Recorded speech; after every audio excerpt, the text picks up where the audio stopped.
Do educate friends, then do the rest. Hello everyone, this is Sapna Singh and welcome to the channel Do Educate.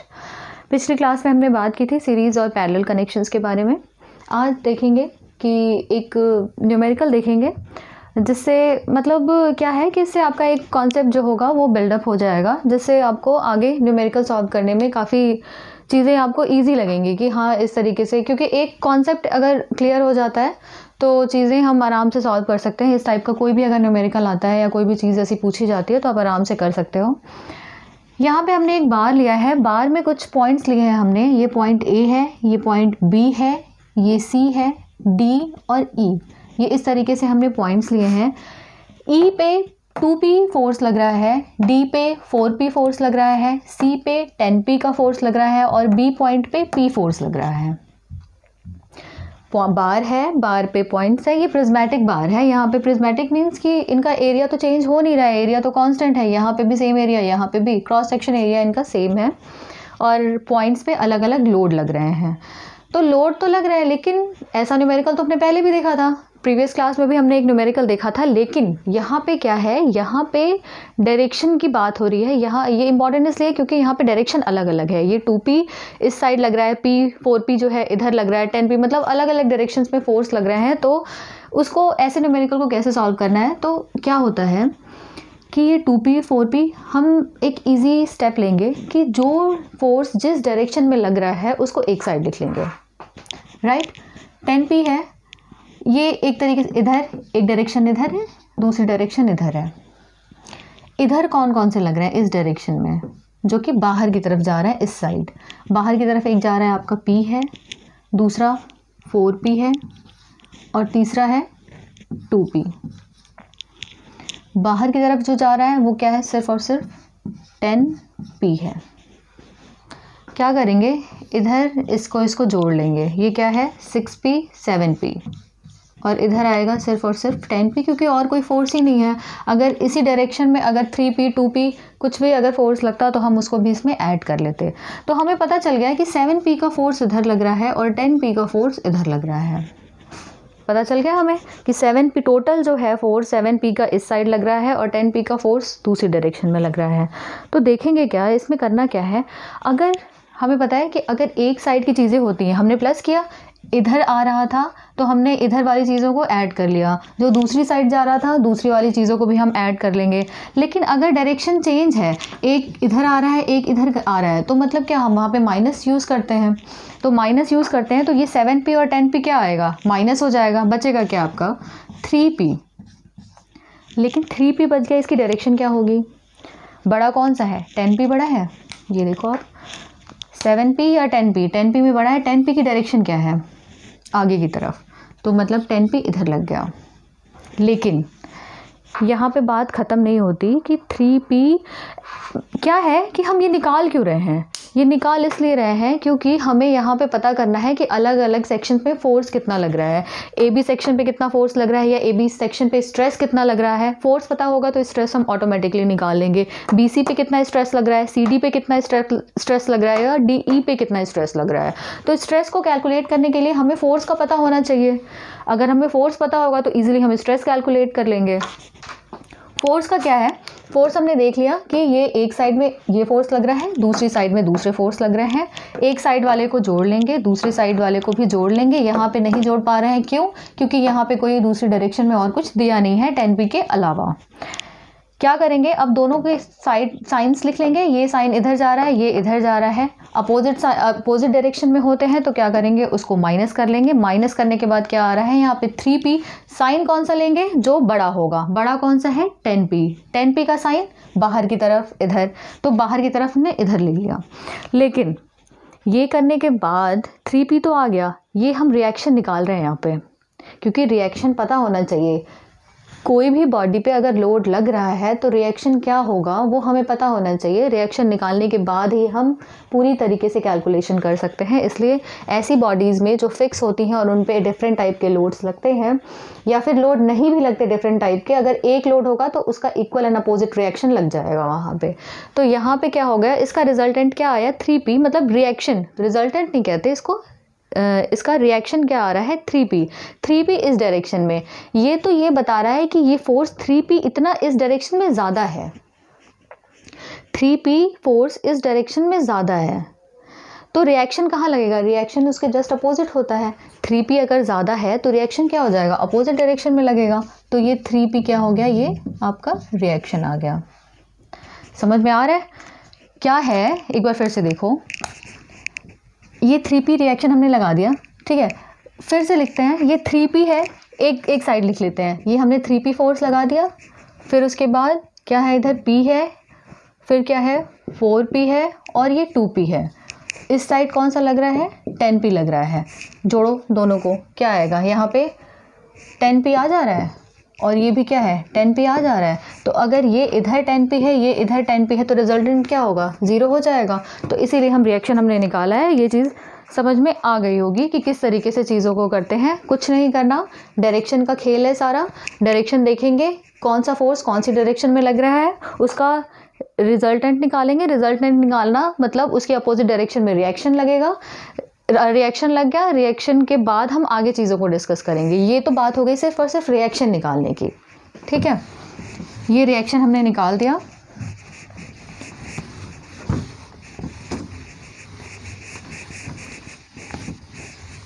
Reaction निकालने के बाद अब हम देखेंगे कि अलग अलग सेक्शन में फोर्स कितना लग रहा है। फोर्स अगर देखेंगे सेक्शन ए बी अगर देखेंगे तो इसमें पी ए बी जो होगा वो कितना होगा, पी नहीं लिखते कंफ्यूज हो जाएंगे क्योंकि ऑलरेडी पी फोर्स दिया हुआ है। तो फोर्स लिख लेते थे सीधे सीधे, फोर्स ए बी पे कितना होगा, ए बी पे फोर्स की वैल्यू क्या हो जाएगी, ए है और बी है, इस पे कितना फोर्स लग रहा है, एक ही 3p लग रहा है। फोर्स बी सी पे क्या लगेगा,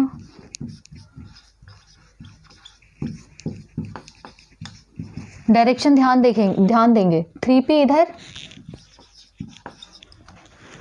फिर उसके बाद प्लस p, सेम डायरेक्शन है इसलिए प्लस p हो गया। ये क्या हो गया आपका 4p, ठीक है। फोर्स निकालेंगे नेक्स्ट पॉइंट पे, मतलब नेक्स्ट सेक्शन आप बोल सकते हैं।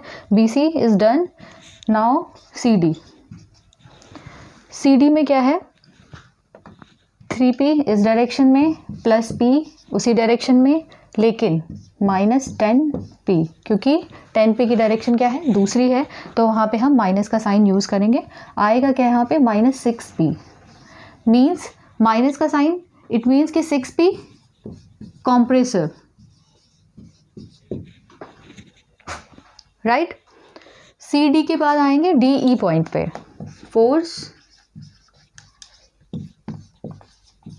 DE पे कितना लग रहा है, DE पे देख लेते हैं 3p plus p minus 10p plus 4p plus 4p, क्यों, क्योंकि 4p p और 3p की डायरेक्शन सेम है, 10p की डायरेक्शन दूसरी है।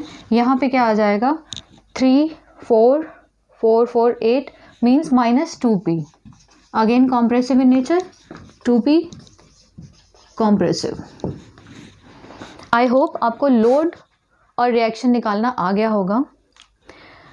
हमने यहाँ पे फोर्सेस की वैल्यू निकाल दी। कुछ नहीं करना है, सिर्फ और सिर्फ डायरेक्शन का ध्यान रखना है कि डायरेक्शन में क्या, कौन सी डायरेक्शन गिवन है और किस डायरेक्शन में हमें प्लस माइनस लेना है। फोर्स की वैल्यू निकल गई। अगर यहाँ पे पूछता है कि स्ट्रेस क्या होगा, स्ट्रेस ए बी पॉइंट पे क्या होगा, या बी सी पे, सी डी पे, डी ई पे, किसी पे भी पूछ सकता है, तो वहाँ पे स्ट्रेस की वैल्यू क्या होगी, स्ट्रेस F अपॉन ए, सबसे पहली class, force upon unit area. तो फोर्स जिस भी पॉइंट पे पूछेगा, अगर ए बी पॉइंट पे पूछ रहा है, यहाँ पे एरिया की वैल्यू एक चीज़ ध्यान रखनी है, एरिया क्या है, कांस्टेंट है। एरिया कांस्टेंट है, क्यों कांस्टेंट है, क्योंकि एरिया तो हर एक सेक्शन के लिए सेम है, इसके लिए भी यही है, इसके लिए भी यही है, प्रिज्मेटिक बार है ना, तो एरिया तो कांस्टेंट ही होगा। अगर ये बार ऐसे होता, इस तरीके से, यहाँ पे कोई 2p फोर्स लग रहा होता और ये फिक्स होता, तो यहाँ पे एरिया आप देख रहे हो, आप चेंज हो रहा है, ये एरिया अलग होगा, ये अलग होगा, तो वहाँ पे एरिया की वैल्यू अलग हो जाती है। लेकिन यहाँ पे क्या है, एरिया हर एक केस में सेम है तो एरिया तो कांस्टेंट हो जाएगा,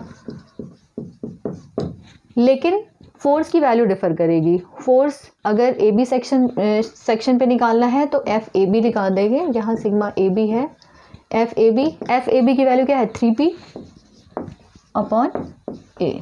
इसी तरीके से अलग अलग सेक्शन का निकाल सकते हैं, बीसी का भी निकल जाएगा, बाकियों का भी हम इजीली निकाल सकते हैं। अगर पूछ लेता है कि मैक्सिमम स्ट्रेस क्या होगा या मिनिमम स्ट्रेस क्या होगा, तो मैक्सिमम क्या होगा, मैक्सिमम स्ट्रेस यहाँ पे वहाँ उस जगह पे होगा जहाँ पे फोर्स मैक्सिमम होगा। क्यों? पहले तो हम एरिया को लेके चलते थे कि जहाँ पे मिनिमम एरिया होगा वहाँ पे मैक्सिमम स्ट्रेस होगा, लेकिन एरिया यहाँ पे कांस्टेंट है। जो चीज़ें कांस्टेंट है उनको हम छेड़खानी नहीं करेंगे, वो चीज़ें फिक्स होंगी। अगर एरिया यहाँ पे कांस्टेंट है तो हम फोर्स को देखेंगे, अगर फोर्स कांस्टेंट है तो वहाँ उस केस में स्ट्रेस निकालने के लिए हम एरिया को देखेंगे कि एरिया कहाँ मिनिमम या फिर मैक्सिमम हो रहा है, उस अकॉर्डिंग हम मैक्सिमम या मिनिमम स्ट्रेस निकाल सकते हैं। यहाँ एरिया कांस्टेंट है तो इसको तो कुछ छेड़खानी हमें करनी नहीं है। क्या करना है, एफ मैक्स की वैल्यू जो होगी, मैक्सिमम वैल्यू, फोर्स की मैक्सिमम वैल्यू कहाँ आ रही है, चारों में ए बी सी डी। आप देख सकते हैं कि मैक्सिमम कहाँ है, 6p आ रहा है। ये नहीं देखते हैं कि यहाँ पे माइनस साइन है या पॉजिटिव साइन है, सिर्फ ये देखना है कि कौन सा सबसे ज़्यादा वैल्यू किसकी सबसे ज़्यादा आ रही है। ये 6p जो है वो सबसे ज़्यादा है। ऐसा नहीं करना कि ये -2 तो 0 से छोटा होता है, हम तो मैथमेटिक्स में यही पढ़ते हैं, लेकिन ऐसा नहीं है। यहाँ पे फोर्स डिपेंड करता है, ये डिपेंड नहीं करता कि वो पॉजिटिव है या निगेटिव है। सबसे जो मैक्सिमम वैल्यू होगी उसको हम पुट करेंगे, तो मैक्सिमम क्या हो गया आपका 6p/a। लेकिन ये क्या होगा, maximum stress compressive in nature. ठीक है, माइनस आएगा तो कॉम्प्रेसिव लिखेंगे, पॉजिटिव आएगा तो फिर टेंसाइल इन नेचर। यहाँ पे लिख सकते हैं ये 3p जो आया हुआ है ना, ये क्या है, पॉजिटिव है, it means this is tensile in nature, this is again tensile in nature, compressive and then compressive.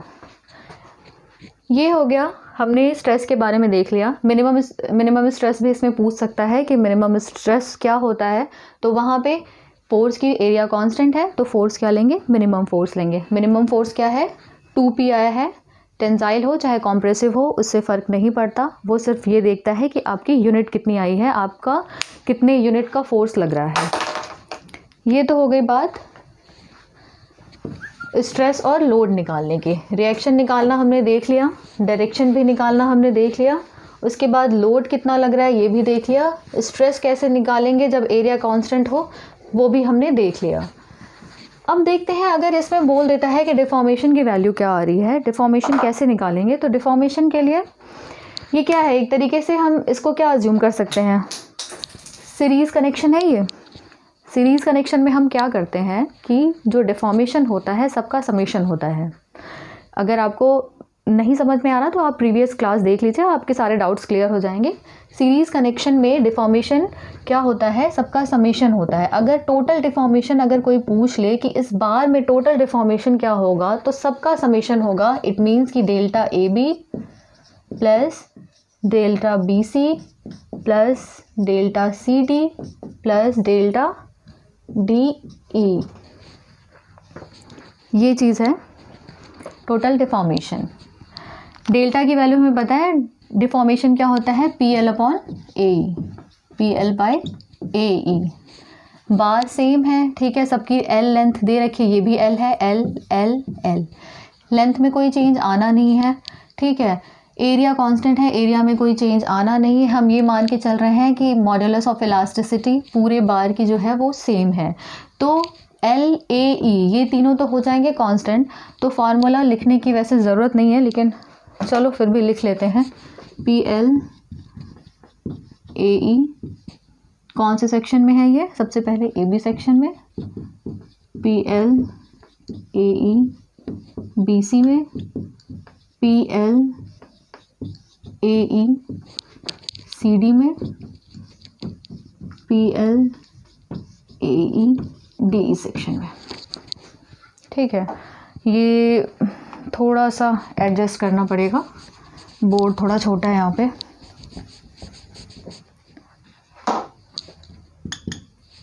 LAE ये तीनों तो हमने देख लिया, ये कांस्टेंट है, तो LAE को हम कॉमन ले सकते हैं, L/AE।